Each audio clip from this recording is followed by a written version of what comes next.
New Marketing. Great. Thank you. Great.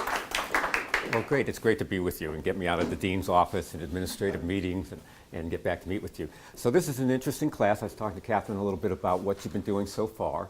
And as she alluded to, my perspective on conflict, peace, conflict resolution, violence, and the like, is from that of international relations. And you'll be meeting with lots of folks from different perspectives, I take it, maybe some practitioners as well as theoreticians. So is there anything particularly unusual or special about looking at these issues from the perspective of international relations? And the answer is basically no. However, there is a couple things I want to draw your attention to. Do you have a copy? Okay, great. The first is the scale of conflict or violence.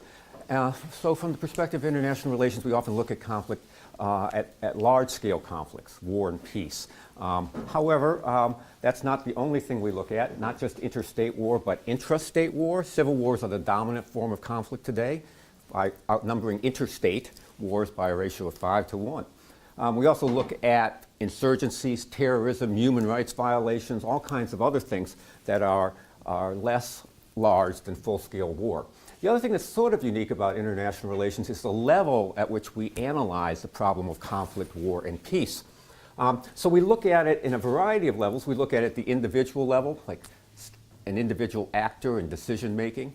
You've looked a little bit at George Bush, right? And what was his thinking when he went to war? Well, that's an individual level of analysis. We look at it at the level of the nation, looking at, for example, whether or not, say, democratic countries are more or less bellicose. Are they less likely to go to war, more likely to go to war? Just war theory will take you into that a little bit. But uniquely, in international relations, we also look at this level. That is the system itself, the system of international politics, world politics, international relations. And so that's where we are today. We're going to find out what your theory of international relations is and your foreign policy orientation, okay? All in an hour. So how are we going to do that? Well, I thought we'd go back to the beginning. The first theoretician of international relations is the person you just read, and that's Thucydides. Now, Thucydides didn't start out to be an international relations theorist. He was an admiral in the Athenian Navy, but he was a bad one. And he lost his commission, he lost his ship, and as a result, sort of kicked around in this part of the world, recording the history of the Peloponnesian War. And if you look at that timetable there, you'll see about 100 years of conflict. So the Spartans and the Athenians, you probably know this from your world history, were allies at one time, fought the Persians successfully, but then turned on each other after the war and fought among themselves. And you can see that this has gone on for decades if you look at that timetable. And so where we are now is a particular moment in time in that conflict. We're well along. We're in 416 BC, and we're on a small island of Melos, okay? And that's part of the Peloponnesia, that string of islands and the Greek mainland that constituted, if you will, an international system at this time, okay? All right, so today we're going to work on international relations, and sometimes international relations is described as the pursuit by states of their interests in the international system. So the first question I asked you to think about today is interests. And I'm going to stop talking and find out what you think. Who has an interest in this drama that you just read, and what do you see their interests? Let's start with the Athenians. What's the interest of the Athenians in this case? Yes, sir. The loyalty of the people. I'm sorry? The loyalty of the people. Loyalty. Tell me about that a little bit. What do you see as their concern? What do you mean by their people? The current people of the empire would doubt them if they were to spare the small island. So not just Melos, the loyalty of Melos, but the entire empire. Anyone else they're concerned about in terms of loyalty that you can see? How extensive is this concern? Mm-hmm. They wanted to gain control of Melos. Okay, so they have an interesting, they want control Melos. Why do you think they'd want control of Melos? Can we unpack that a little bit? So they could reap benefits, the resources. Resources? Slaves. Mhm. Resources, manpower, labor. Why else might they be particularly interested in it? What do we know? It's an island, right? What do we know about Athens at this time? Anyone know much about? Navy. It's Navy. It's a naval power, right? And so this is an island. So the land's important too because they could project power further out with their navy and the like. So control of Melos has some sort of strategic importance for them.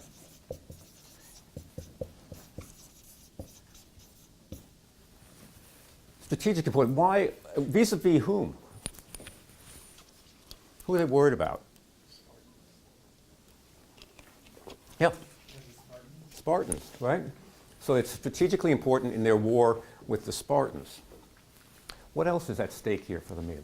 I mean, for the Athenians. We have that. These are allies of Sparta. So Mhm. you have the victory over your enemies, at least in a small way. Uh-huh. Embarrass them. So this is an ally. We don't know exactly how tight that alliance is, but some sort of ally. And they're in a war with Sparta. And this is kind of a zero-sum game, right? Anything that they can take from Sparta is their gain, right? Okay. See any other interests at stake for the Athenians?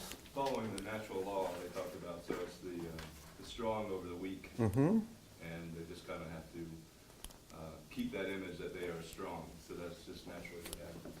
So they must take over. Image of strength. Why is that important?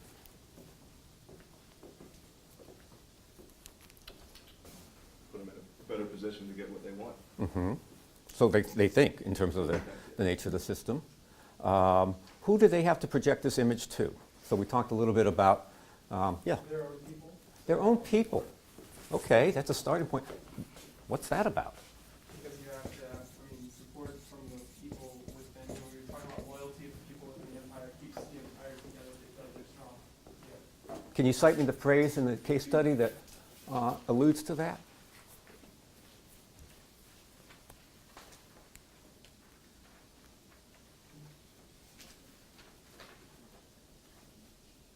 Mm-hmm. The top of page 39, I think, is now your hostility injures us less than your friendship.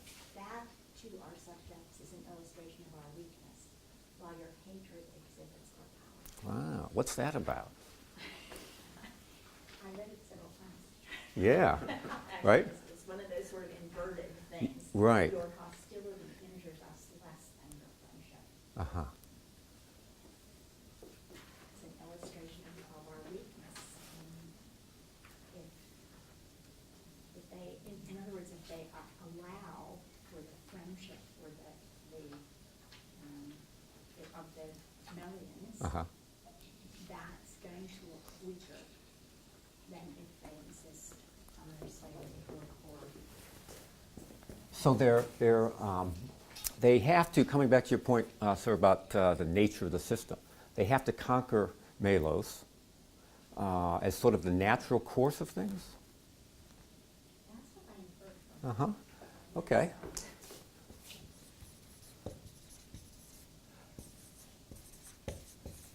So it's sort of inevitable in some ways. But it's interesting that they have to project this image of strength. Earlier we said they needed to, it was your point about the empire, right? Critically important. Yeah. I was gonna say, from speaking the way it's cited as 91. Mm-hmm. One is not so much frightened of being conquered by a power that rules over others, so as Sparta does, not what we are concerned with Sparta now, as of what would happen if the ruling power is attacked and defeated by its own subjects. Yeah. Interesting. Anything you read into that? It Yeah. seems like they're really concerned with the nation states within the empire. Mm-hmm. Their own populace, their own native populace. You had a comment? Oh, just to say that, it's not that they're afraid of anybody else as much as they don't want their own people seeing an option. Like, I mean, if there are more options out there, then Uh-huh. you lose strength as your own entity, because whenever there's a problem, whenever there's power needed, you know, you want them to look to you. So the only way for that to happen is if you get rid of every other option that's out there. One of those options, unfortunately, happens to be legal. So they have to, so they're telling them, hey, it's in your best interest, because really, we don't want to destroy you, but if we have to, we will. Right. So there has to be an inevitability of it, sort of coming back to this point that it's the law of nature. They have to fulfill this responsibility. So they're not just concerned with their strategic authority vis-a-vis Sparta and the war with Sparta. They want to control Melos, that's an interest, but they also have an interest in controlling their own population, right? Stability at home, security at home is at stake for them too. Other thoughts about what's at stake for Athens? That's a pretty good list. Let's take a look over here then at the Melians. Okay? How do you understand their situation? What's at stake for the Melians? Yeah? Slavery? Okay, so let's put it in positive terms. What's at stake for them? Freedom. Okay. How do you understand their situation now, though? Are they free? Well, they retain their integrity. Right now, I would say they are. Okay. In alliance with Sparta, they have hope that they can manage to pull this off. I would say they're free. Okay. So their freedom's at stake. Integrity, you had a point back here. I saw a hand. Yeah, that was me. I was going to say freedom, but versus slavery or destruction. If they lose the war, would happen. What would be destroyed? Their nation, all everything. You know, Can you fill that bucket? What's everything? their lives Uh-huh. and their economy and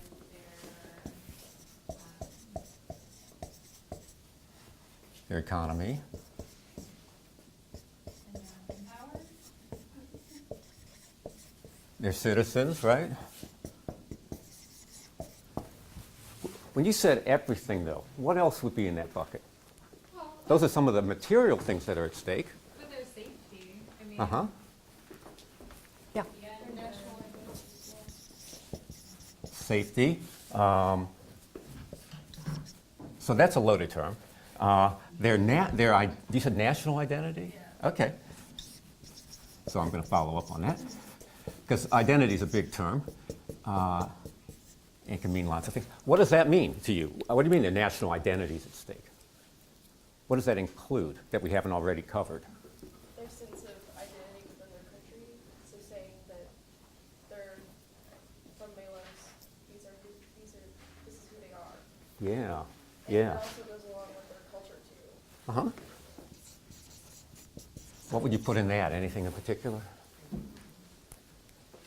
What does culture include? It includes even their religious.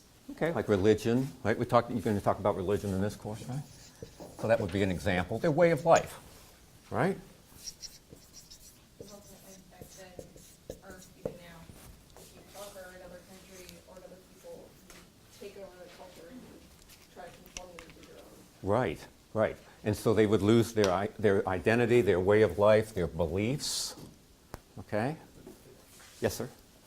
It almost seemed to me that people in Melos had sort of a reasoned argument versus the people of Athens who sort of just have the power. So they seem to think, you know, you have your argument and you're going to push against us, even though we come with a logical way of explaining why this shouldn't be happening.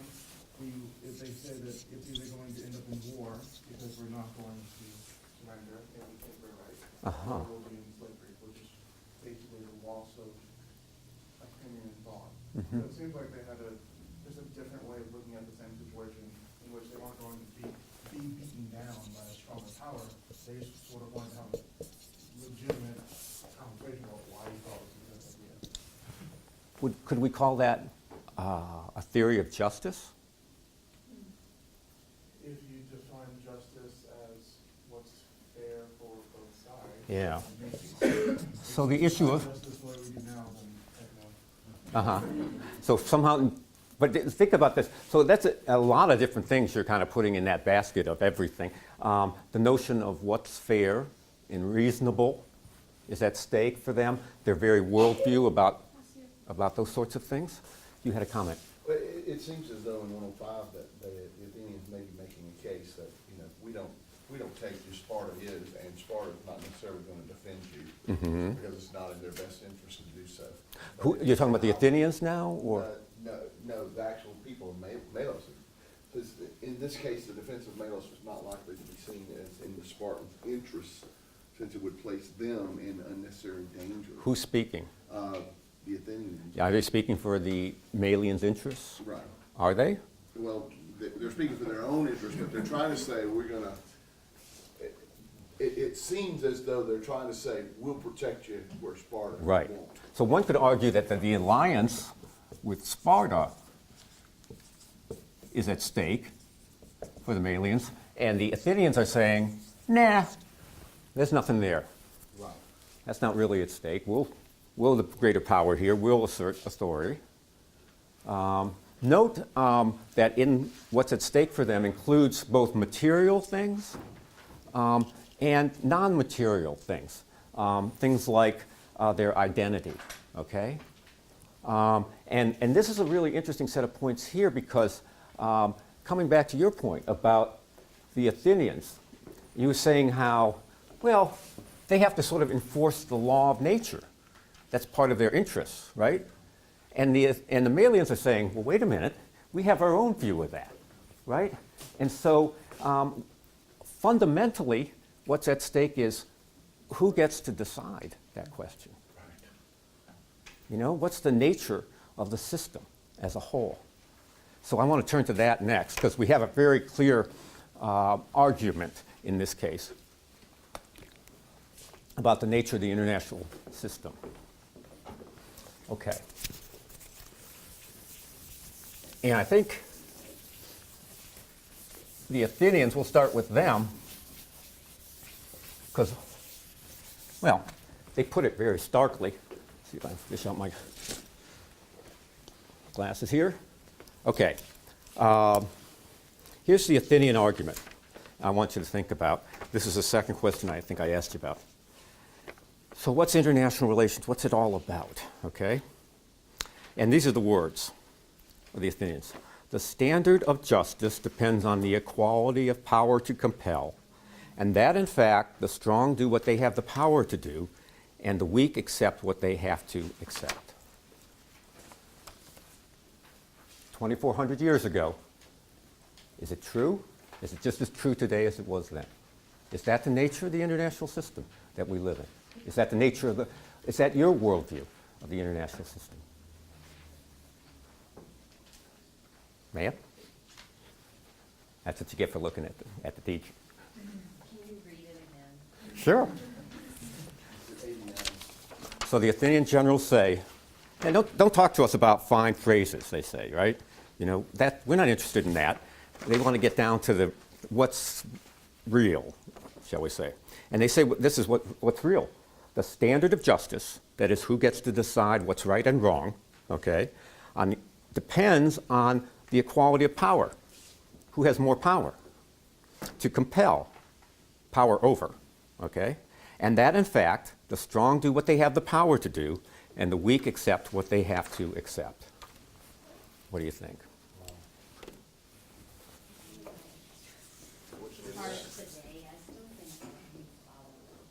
I mean, it's not my personal, definition of what justice is, but I think we still have like imperialist views of justice. So that does capture the way things work. Maybe not the way you'd like them to work, but you think there's a lot of truth in what the Athenians are saying. Anyone want to support that position? Yeah. I would say, yeah, like when I was reading that, I was thinking of how like the United Nations is set up with Okay. certain people having veto power and other countries don't, and basically those, permanent 5 members get to decide, and everybody else has to deal with it. That's interesting. So, so we're talking about a contemporary, post-World War II. Now we're moving ahead 2,300 years, okay? And you're saying, Well, look at the Security Council. And the Security Council is made up of 15 members. 5 of them are permanent. 10 of them rotate. Okay? The 5 permanent ones are who? Do you know? China, Russia, United States. China, Russia, United States, United Kingdom, France. United Kingdom, and France. Which countries are those? The ones that won the war. Right? And what special power do they have? They can veto. Okay, so you need 9 votes, I believe, to pass anything in the Security Council. Okay? But not all votes are rated equal, she says. Okay? You can have, but if any one of those 5 says no, in other words, those that won the war write the history and the like even today. So you think the Athenians have it, the Athenian generals have it right. That's the way it was, that's the way it is. No equivocation? Well, I mean, you see in the case of Afghanistan, when UK and the United States, they get enough support to do what they wanted to do, they just would do it anyway. So what does that speak to? So you're talking about the wars in Afghanistan? Right, or when they invaded Iran, basically. They didn't get the support of the UN Security Council. Oh, when the United States invaded Iraq. Yeah, Iraq. Yeah, Iraq. Yeah. So we invaded there, and we didn't even have this We didn't have that, we just did it anyway because we can. because we were the most We powerful. decided it was in our best interest and we were the most powerful. Okay, so you'd look at U.S. foreign policy to say Nobody stopped us. we're kind of writing the rules. Okay, we have a set of rules, but that's all well and good. If we can't get support under that system, we'll just do the, what is it called? The alliance of the willing, or what was the term that Bush used for the alliance? You got to put together your own group, if you will. Coalition of the willing. Thank you. Thank you. Who else thinks the Athenians are, for better or worse, right on about this? Other folks? Yeah. I was just saying, so the Melians are coming from the side that this is the way it ought to be, and then the Athenians are saying, well, this is the way it is. Okay. We're going to get to the Melians. Explain that one to me. The Melians are saying ought? What is that? What do you mean by that? Well, they're trying to come at it as an intelligent way of saying that everyone can benefit, and this is not necessary. But the Athenians are saying that because of our position, it is the only move that we have to make. If we don't do it, somebody else will. Whoever's most powerful. So is this a wish Yes. by the Melians? Well, they're appealing to history, what has been. Do the Melians think this is what they're saying is true in terms of their? What does the Melians say? Yeah. I input from their arguments something that was more moral kind of situation than I thought from the arguments that. And that morality is something that's not just whatever the powerful say it is? Right, it's not just necessarily the same as might makes right. So that's the Athenians over there. What is it then? Yeah? Well, I don't think she's too far off. I mean, they do say,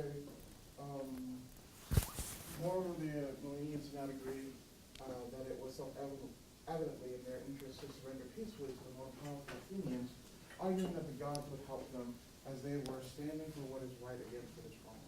Mm-hmm. So, I'm going to say something that's almost no one knows. Okay. I like that. I play devil's advocate a lot.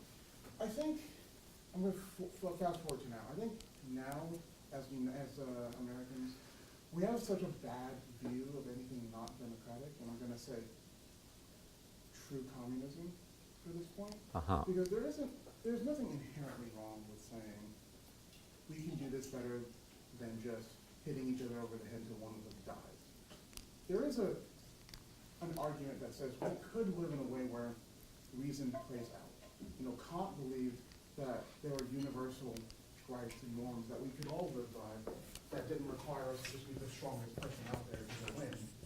And I think especially in the United States, we have this fear of somehow thinking outside of the box and not necessarily saying, well, by the way, we're the strongest, we have the most money, we have the most people, just sort of bend, or at least moderate. Mm-hmm.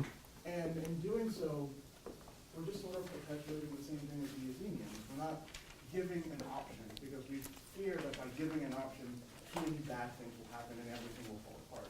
Where I think the millennium is something that you see in history, like Kant and like communism maybe in its truest sense, although no one can do that, where if everybody sort of bought into this idea that there is a way to live where the top and the bottom aren't that far away from each other, that we wouldn't necessarily have to go be the strongest, take over everybody else to sort of secure ourselves.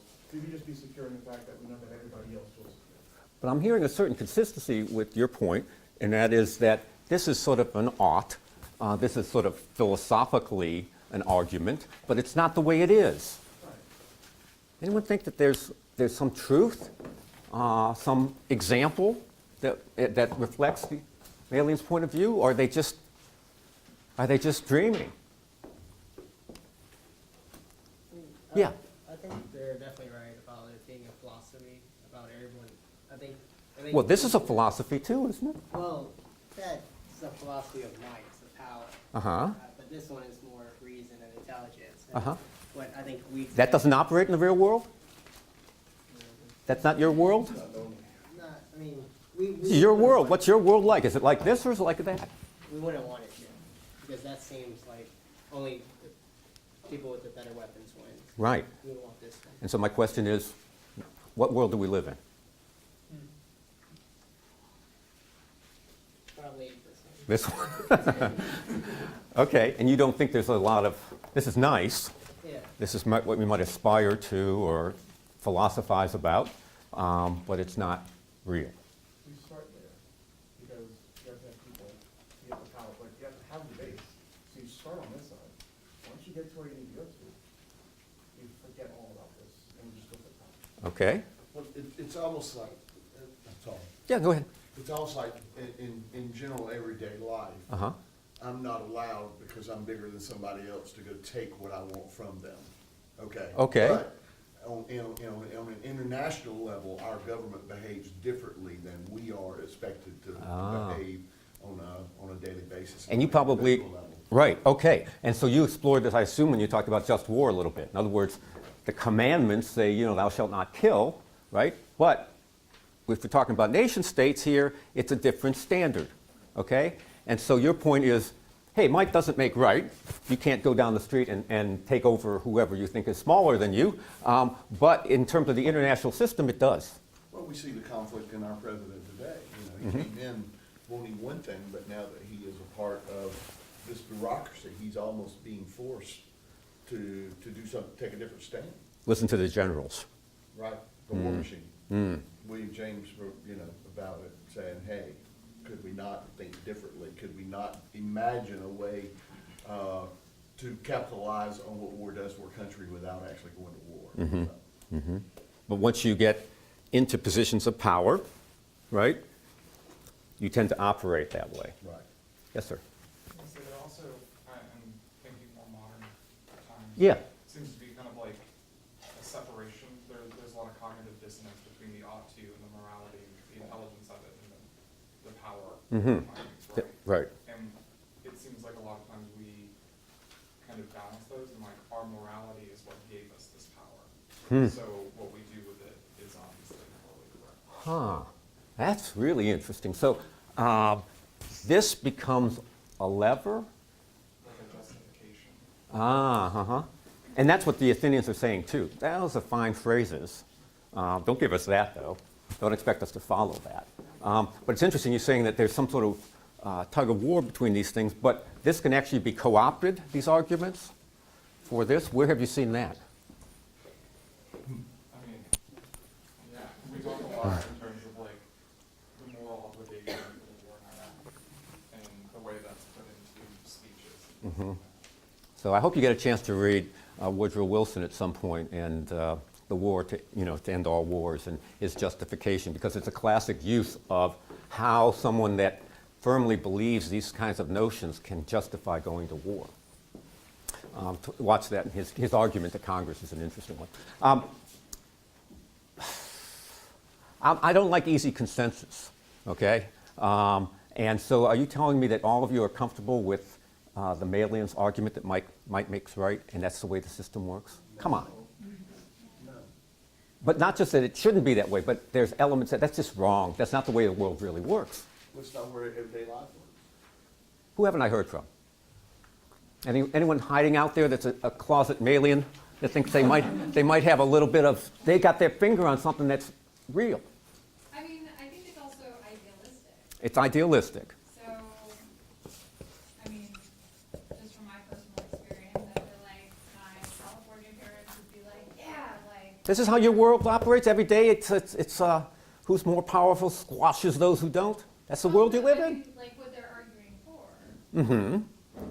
For like peace and, you know, Right. treaties and. Cooperation. Right. But I just don't feel like that's how it ever plays out. Never. I'll go to jail if I don't operate with cooperation, but nations, anyway. Well, let's think historically. Might makes right. Did the powerful always win? Can you think of any historical examples where that might not have been the case? Napoleon overextended himself, okay? Ran into some bad weather, right? So maybe the force of nature was more powerful. So maybe that's not true. We didn't win in Vietnam. We didn't win in Vietnam. Okay. Say, this reminded me a lot of. Why didn't we win in Vietnam? We were fighting an ideology that it wasn't not really an. Well, that's just a lot of ideology. I thought that didn't matter. That's not real. It's very real. Okay, that is real. That stuff does matter. It does matter. Why? Because it's how we live our everyday lives. It's what affects us on a day-to-day basis. And we went into Vietnam trying. I'm confused. You said this is our day-to-day life, and now this is our day-to-day life. Which one is it? No, that's the government's day-to-day life. That's bureaucracy's day-to-day life. Okay. They play by a different set of rules than we do. Now, how is it that aggregations, so individuals operate here, and aggregations of individuals operate here? How can that be? We solve that, we'll vote you as president. Dean is good enough.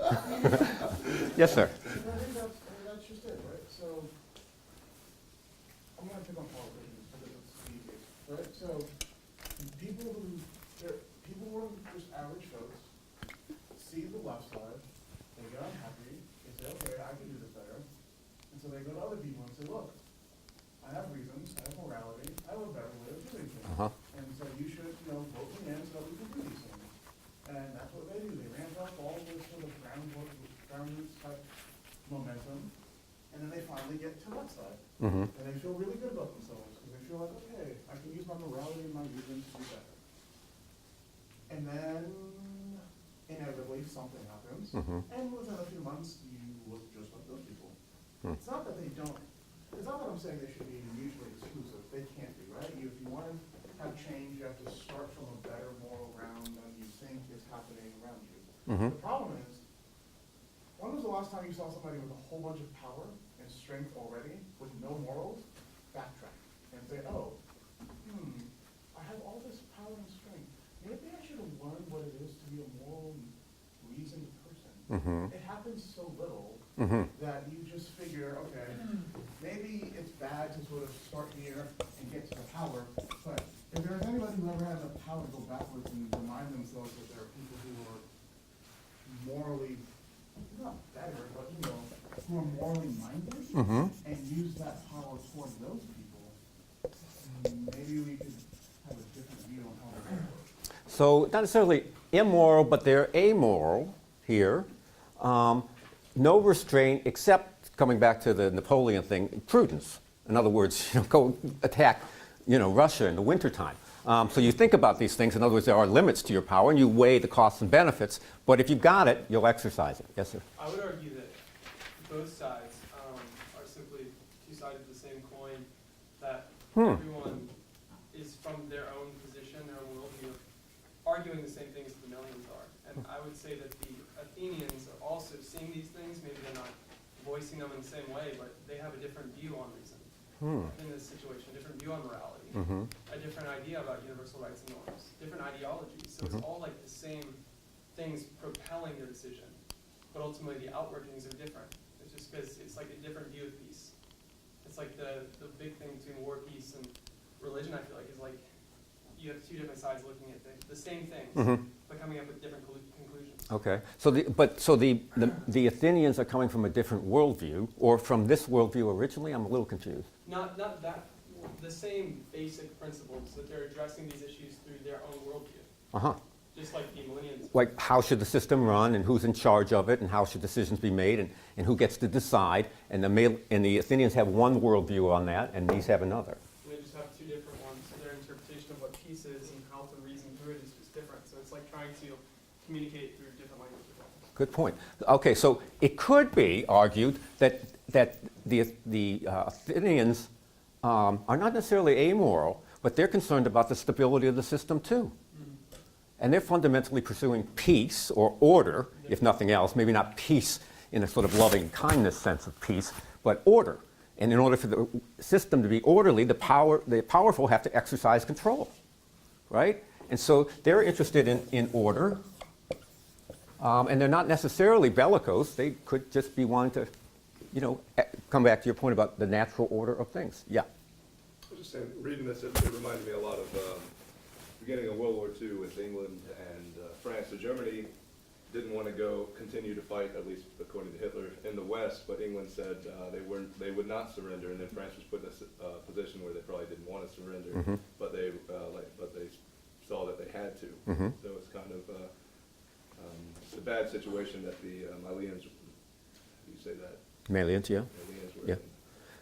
in. So Hitler thought he was right, and he didn't want to. He didn't say. He was trying to say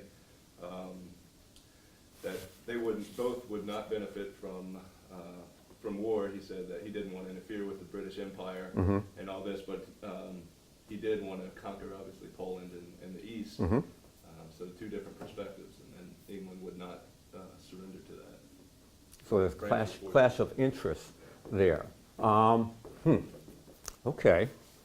Other thoughts about worldview? Anyone I haven't heard from that wants to weigh in on this?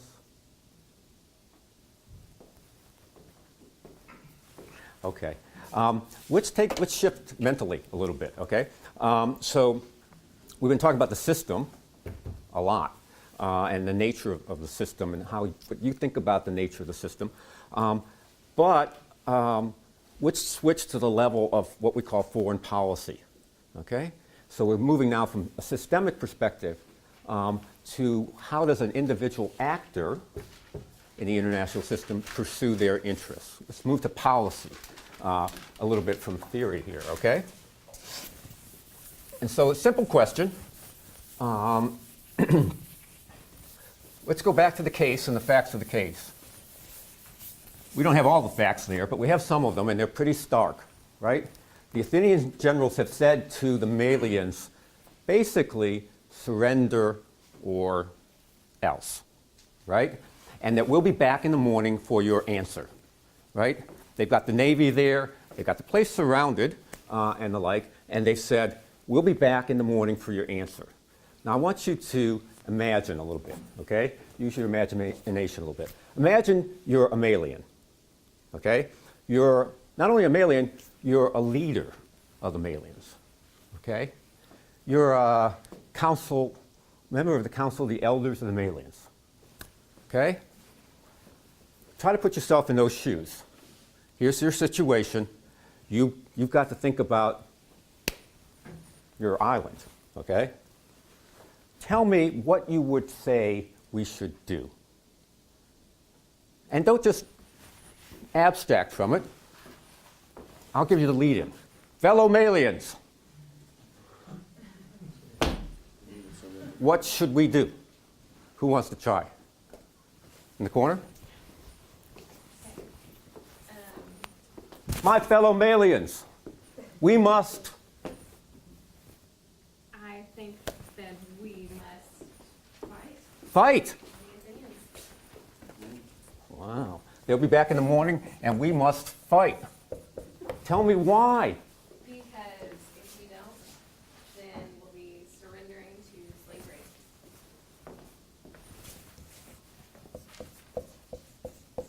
Do not surrender slavery. But we'd still be alive. And after all, we're part of Sparta's empire, someone said. And you say, so someone said to you from that crowd out there, well, wait a minute, we'd still be alive, and we don't have complete control now, we're part of Sparta's empire. And you would say, no, no, we must fight because? What kind of life would that All right. Good. So, our way of life is at stake. We need to fight. Who else is willing to be a leader of the Malians? Mm-hmm. There's a born leader. We would try to get some of our friends involved. Friends. So, my fellow Malians, we need to get our friends involved. Our allies. Our allies. But the generals will be back in the morning. So we have to act fast. We do. Therefore, we need to We have to organize and contact our allies.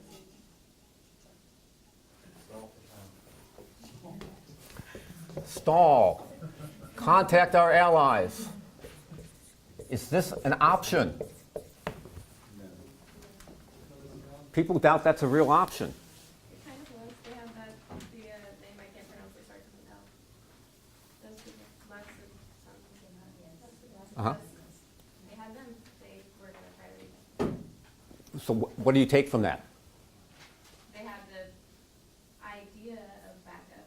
Mhm. If it might not have played out, they had that. So we still have to fight, though? Okay. Sneak attack. Are you saying we shouldn't fight? We should surrender? No, We shouldn't surrender. but We should fight, we should defend. we should fight. So you agree? We should have another discussion in the morning. It's a war you can't win, you can't fight. It's a war you can't win, and what? You can't fight. You're gonna destroy, talk about having a way of life, you're gonna destroy your life. So what should we do? Surrender, negotiate, best terms possible.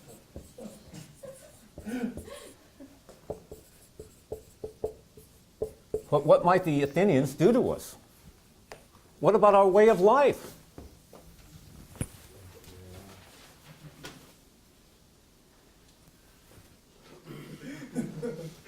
I'm waiting. What about our way of life? You said people are objecting to your surrender argument. Won't we lose our way of life? Yeah, well, you're gonna lose your life, period, if you don't surrender.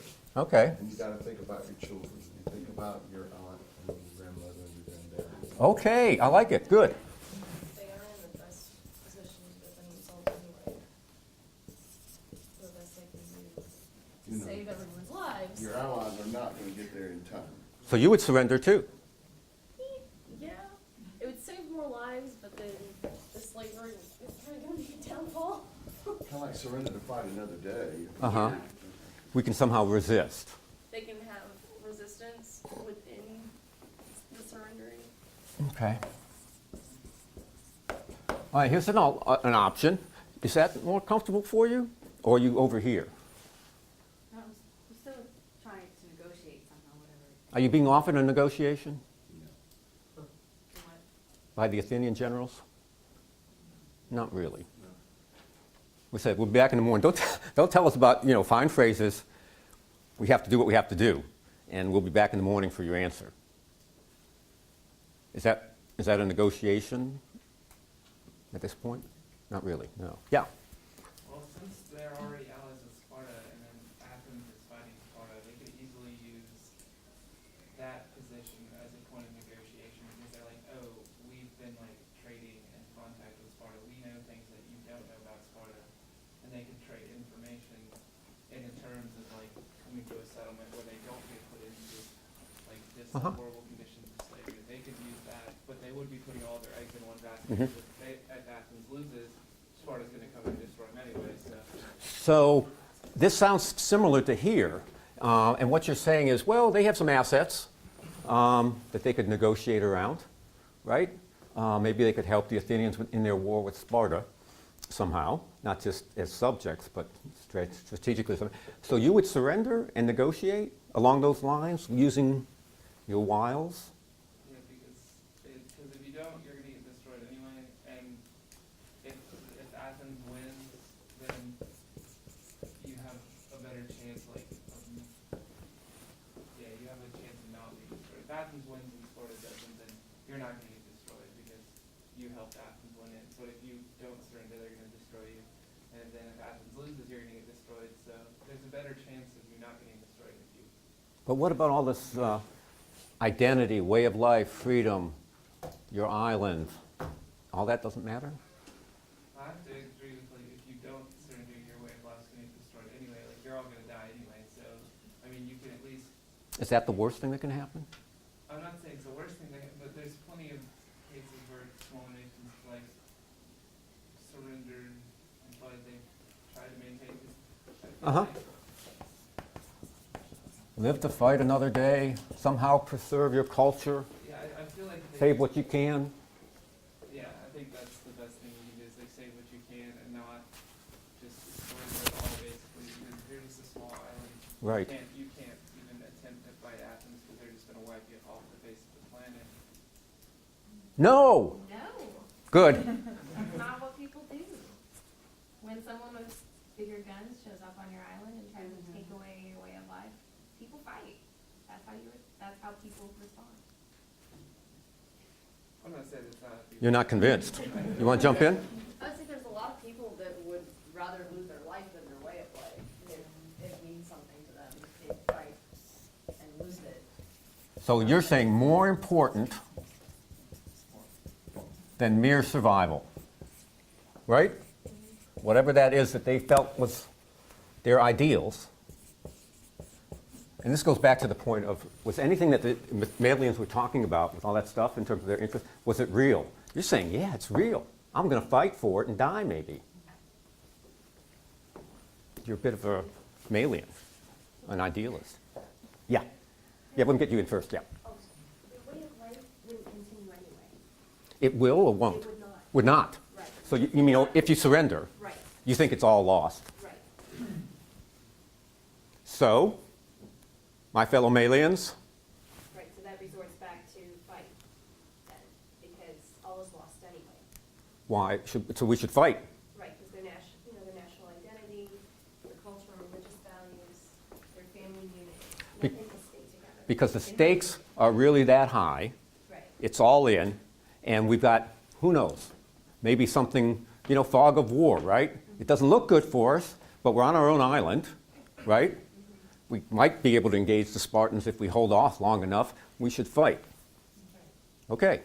I would say that to go into martyrdom, which is what you'd be basically telling people to do for Sparta, you'd be doing it for Sparta. They wouldn't be attacking you in the same No, that's not what some of these people are saying. They're saying, hey, this is about us and our way of life. Exactly, and what I'm saying is that if we were going to go, they're attacking us because of our allegiance to Sparta, but Sparta's not here. Yeah. And we either go fight for the cause of Sparta, I know that we're Malians, but let us be Malians and not do this because the fight and the war is from Sparta and Athens. Ah, That's the conflict, and it's the same thing is that our culture is being influenced by Sparta. hmm. That's what we've been living under, is under Sparta the entire time as well. So we're already compromised. Okay? Who's our fighter? We're already compromised under Sparta, and therefore you're saying we should surrender and I keep. would say that if you're looking at how they were arguing their ideals, Mhm. that the idea of like a deeper morality and stuff, to simply subject not just yourself because it's your own pride, to want to throw yourself in there, not for necessarily yourself, but because there's a war that you didn't start. I see. You don't think this war is on Malian's doorstep right now? It's on their doorstep, but like if they fight and they go forward just out of like we're just going to die anyway, so we might as well just throw everything out there, that's almost reckless to every single other person and say, like, we've been subject to this big power. Uh-huh. We have another big power coming and saying that they want to know this. Right. Well, it's between the two big powers, kind of like we were talking about before, is how they're all hashing this out together. So that's a larger context, We but need to what do we preserve do? the alliance. So we have to preserve. Okay, well, what do we do when they come in the morning? I would say you'd have to surrender and then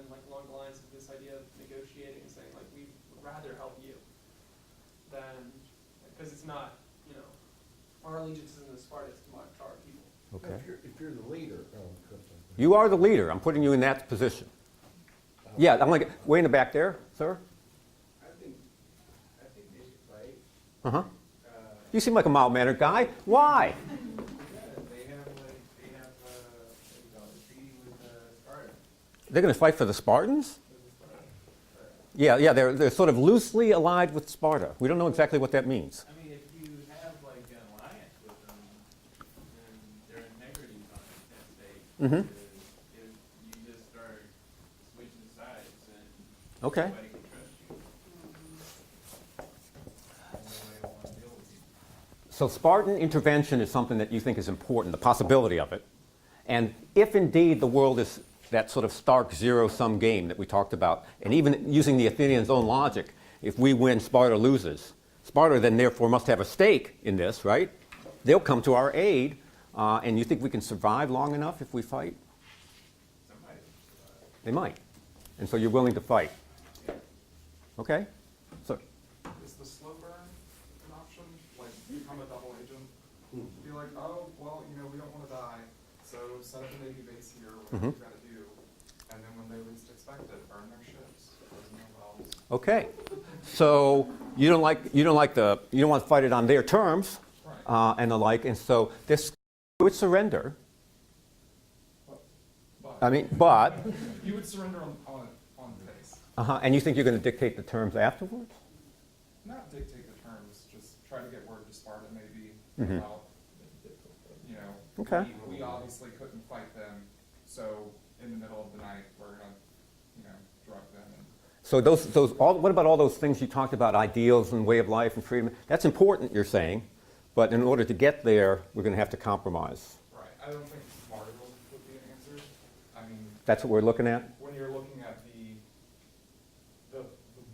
might of Athens' navy surrounding you, you know, they're not gonna keep all those ships there forever. Mm. And if you have to Interesting, yeah. kind of bow down, Mm-hmm. if only temporarily, Mm-hmm. to lessen the strain, and then fight Okay. when you can. Temporize and hope for a better day, yeah. On the same lines of that, they could also surrender at face value, but not really. Mhm. And keep in contact with Sparta and essentially buy time. Are you assuming they have more autonomy than the Athenians might let them have? To a certain degree. Mm-hmm.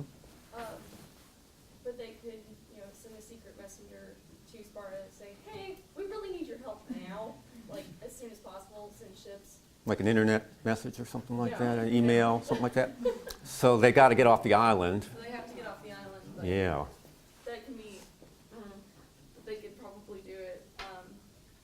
But they could send a message to Sparta, get the Spartans to come stall for time, and then have Sparta just attack while the Athenians are there. So What about the Athenian argument that the Spartans don't really care? They're not going to come to your aid. Spartans might not really care, but they could say, hey, we could actually surrender and you would lose us, and so you'd lose our strategic value in war. Mm-hmm. Or you could actually come to our aid, Mhm. keep us as your ally, and we're gonna get as much information as we can while you're not here. And so you're willing to take the chance by surrendering now.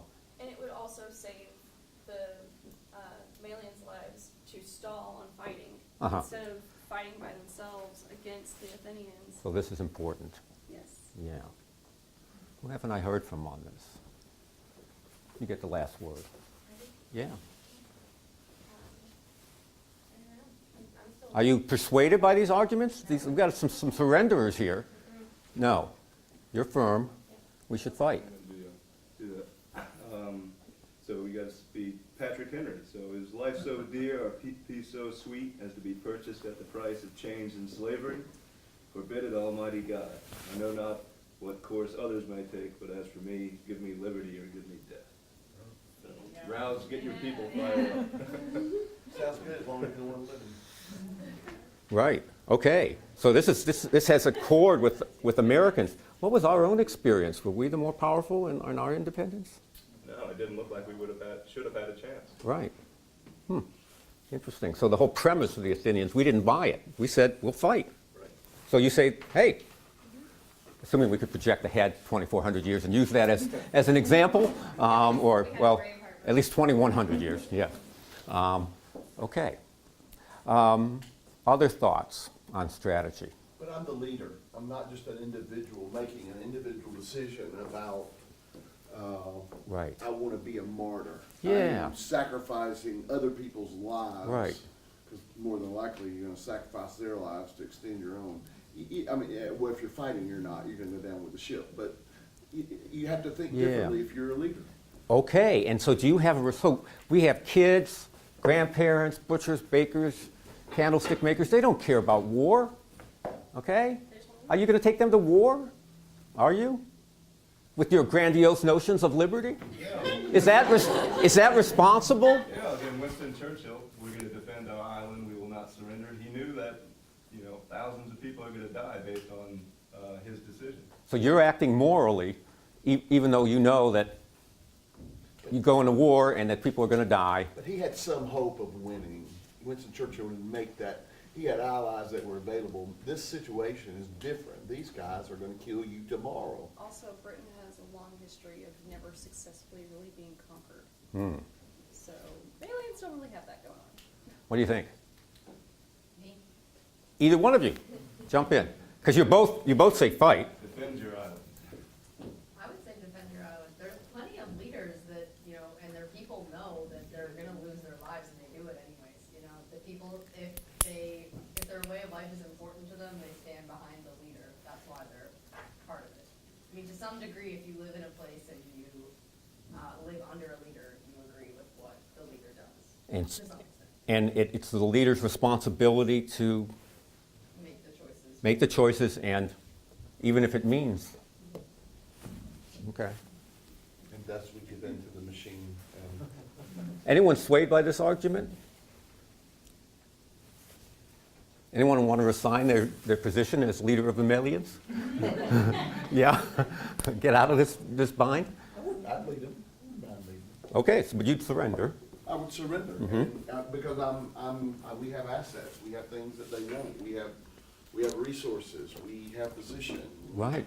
We do have things to offer, so if I'm living past tomorrow, I might can offer that to someone nearby.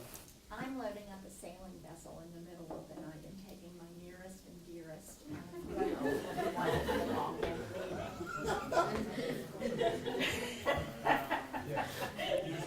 I'm out of here. Yeah. I want to give you the last word back there in the back, and then this is not a hypothetical, so I want to show you part B of the case. I think they would take over the leaders and I think it would be a good choice to surrender. They would take all personal agency, so it's not like they would even allow one to negotiation. And I wouldn't want to subject the kids and grandmothers That's to it. slavery, like I would. So you'd fight? You'd fight. Yeah, just because Send of those the down. people. Yeah, we got a lot of fighters. You send these down. So this is part B of the case, right? So this is not a hypothetical. This I is, think the history sort of tells you. so here's part B of the case. Catherine, I'll give you one of these too. I haven't gotten you into the discussion yet, though.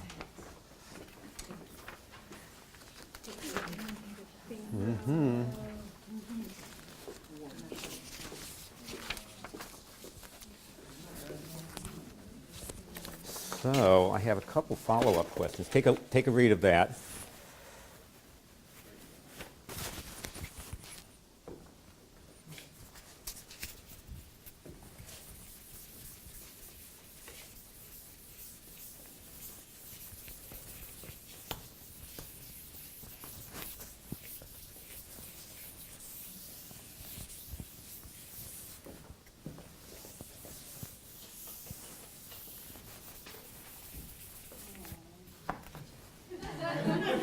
Was that a groan?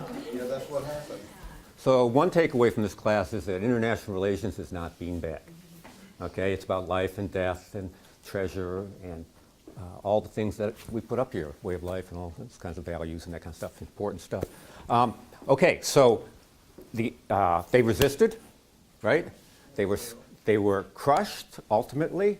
All the men and boys of age were killed, and the women and children were sold into slavery. Their way of life was gone.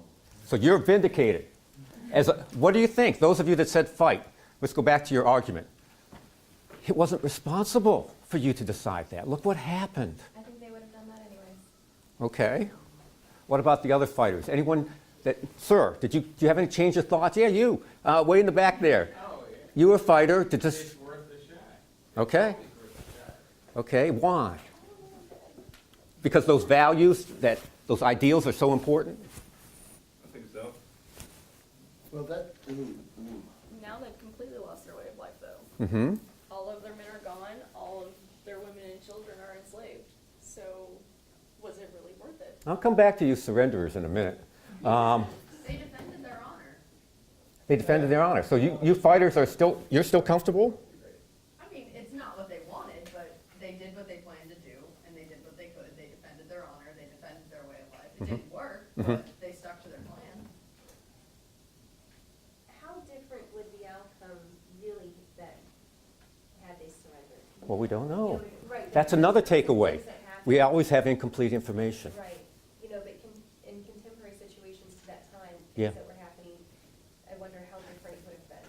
Yeah, I mean, they've been at war for 100 years. I mean, things get pretty barbaric after a while. So if they had taken over, they would have done the same thing. So you're comfortable. Maybe some lives would have been saved, but everyone would have been enslaved anyway. So you were a fighter, Yes, and you're, and I would stand by that still.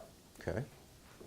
Yeah. I think it's worth mentioning, I didn't say anything originally just because there's no reason to, but it's worth noting that what Josh here said worked.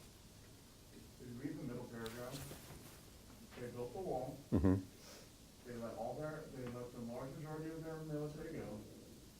The Millenniums did in fact win certain battles of their own, in which they were able to kill off the Athenians. Right. They stole, basically. Well, someone sold them out. It's on Yeah, the they- fighting side of it, not the surrender side. But Right. They did in fact get to do what So they s- wanted to, and if they were able to have those people, Mhm. slip out and go to the Spartans or whatever, there were options. Right. So So the fog of war, it was worth the struggle. It could have gone either way. I'm saying that if it had been done from the not fighting perspective, Mhm. and they had gotten to that same Oh. paragraph, that it could have easily turned. I mean, it turns out that they got betrayed from the inside, so, okay, you screwed up yourself. Yeah. But had you done it from the other perspective, it does play out in history that a lot of what you said does in fact happen. All right, surrenderers, okay? How many of you said we should surrender? So, about a third to half. Okay, here's the question for the surrenderers. So it's 2,400 years later, and we've moved from the speck of an island to Atlanta, Georgia, and we just spent the last hour and 15 minutes talking about the Malians and their struggle. Would we have done that if they had surrendered? Would their voices have continued for centuries if they had surrendered? maybe. Journalists wouldn't have covered them. Well, who's the they? I mean, again, You would have surrendered your island and whatnot. If the Malians weren't onto something, right, all those things that they argued and whatnot, would we have even heard about those, cared about those, talked about those for the last hour or so? And you were okay with surrendering all that. I wonder though, because the dialogue that we read, right, I mean, you actually knew this. What do you mean? I mean, what we read before class, Mhm. you know, we knew this outcome part. You did? But forgot about it. I see, good. So, I guess what I was just thinking was that we still might have known the dialogue piece, Uh-huh. right? We might still have known what led up to it, Mhm. and what they ultimately decided. I mean, I'm not Thucydides, so. Right. Would he have even written about this case if the Malians hadn't That's a good question. stood up for what they believed in? Well, what do we learn by reading about it? We learn that when you stand up for your values and you're not in a position, you don't have might to do so, you wind up dead anyway. So. There's a lot of history. Well, I think that's real important. I'm curious to see what you do take away from the case study. And I want to come back to that, and I got to give you a minute or two, right? Yeah, you had a point. I guess what the other outcomes would have been if they had, I guess, jumped from one extreme to the other of, well, we know we can't beat the Athenian army, so what if we, poisoned our wells, salted our grounds, started burning the island, and gave them nothing? Mm-hmm. That way, if we lose, we don't lose that kind of everyone else has slowed down. So that would have been basically fighting. Yeah, I mean, they would have crushed you. mutually assured destruction. But you would have denied them some of the value. Denied them even in death, this island. Right. To some degree, perhaps, right? If the point I'm trying to make is that by, and I'm not using the word pacifism because it's sort of twisted, but like, by inaction, no one would have ever known about them. If that's the point you're making, then it seems as if that would be an argument for saying that the only good action is action.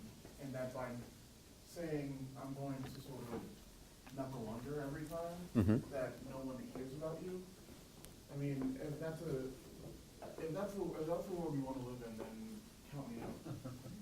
Sir? I would say, I wonder how many people, like, it actually, like, lives were cost by just surmounting just a piece of paper.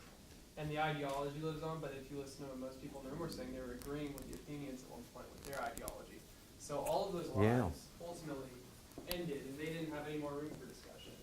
They couldn't talk to anyone else about their beliefs, but, you know, I guess it did end up being a piece of paper one day that we could talk about. But those people, like you said, do you want to be a piece of paper one day? They've been like, honestly, like, because they can't argue. They're not just a piece of paper, they're what you thought about. I mean, They influenced you. they influence, but they could have also influenced by continuing to live on and having discussions. You think? That's an open question, okay? And I'm not saying that would have been the case. I just wonder if they would have Yeah. had that impact. Yeah. It's the difference between wanting honor, fame, and glory and wanting to preserve your way of life. I think there's a big difference between life and way of life, and many times we're willing to fight and die for this idealistic way of life that may or may not even be worth dying and fighting for. The issue is I can hone out a new way of life. You know, you drop me on an island somewhere by myself. I want to survive. I'll hone out a new way of life. It'll be different than what I have now. Let me take one or two more comments, and I just want to wrap up for a second. Yeah. Well, what's important in life? It reminds me of everything with a reference to to One Flew Over the Cuckoo's Nest, when Jack Nicholson's character R.P. McMurphy tries to lift up with something that's impossible, the water fountain, to bust out of the madhouse, and of course he's not able to do it. But then he looks back at all the other ones and says, "At least I tried." So that's kind of the point of life. At least you try to do what you feel is right. But the Melians did live on the women and children. And I believe the women can pass the story on what happened in their way of life onto the children, if not secretly. So, comfortable with surrendering. Yeah. I agree with that point, because the women and children, they would have pride in their own people and in their male soldiers who fought. But you would have surrendered. But if they surrendered, then they would have lived knowing that they were cowards. They basically just surrendered. Okay. So what do we take away from this? Well, remember I talked about international relations, and some of it focused on this. And so what we've been talking about is really the nature of the system. And you have two very stark viewpoints presented to you in this dialogue. One is from the Athenians, and we call that political realism. Okay? And the focus on realism is that the international system, it's anarchic. What does that mean? It doesn't mean that it's crazy. It just means that there's no higher power. You're on your own. Sparta's not going to save you. Someone else is not going to save you. It's a matter of individually pursuing your interests in the international system. It's fundamentally, there's no higher power in the international system. States are your typical actors, in this case city-states, but states, okay? And conflict is normal. It's normal. Violence, conflict, war, it's not abnormal. Because you have individuals pursuing their interest in an international system, and those interests are going to conflict. Not necessarily violently, but they're going to conflict, okay? So conflict is the norm. Boom, okay? In the international system. And cooperation is rare, and the like, but you're most likely to keep stability through what? Through a balance of power. Through the prudent exercise of power. Not just rampant takeover and that type of thing, or empire, but through a balance. Maintaining a balance in the system. That's the best you can hope for. Okay? The Malians present a different system. Idealism, we call that. Right? You said, oh, these are ideals. We call that notion, the Malians, what they were talking about is political idealism. And the notion here is very different, okay? The system has the potential for harmony, okay? Not conflict, but harmony. But it is true that there's no higher power, right?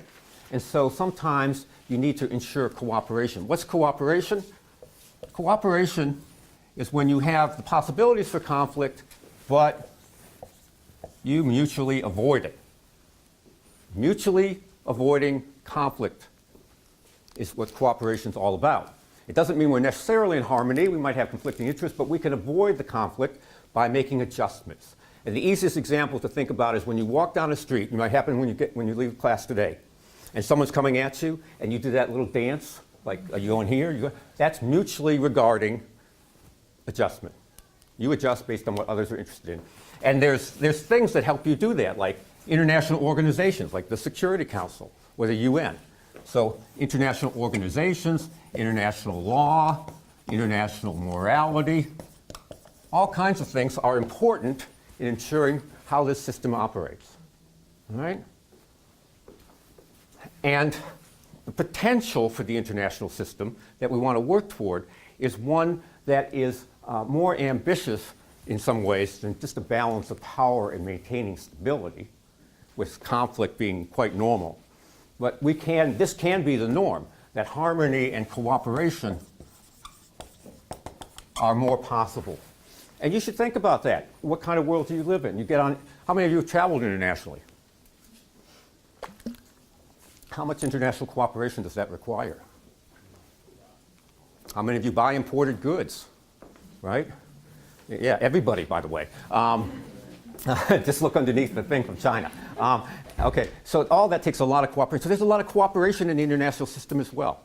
Okay, and we have to look at that too. So in this class, you'll be focused overwhelmingly on conflict, right, and war. But what this case provides for you is a couple different ways of thinking about the overall system of states and the international system as a whole. Is it more like the Athenians described, realism? You, sir, would probably be a realist, okay? Or is it more like this? All right? Or what factors determine whether it acts like that or that? Those are some of the things to think about. So thanks very much for your time. Thank you. And I need to hand this back over to Catherine to talk about some logistics. Yeah, just very quickly.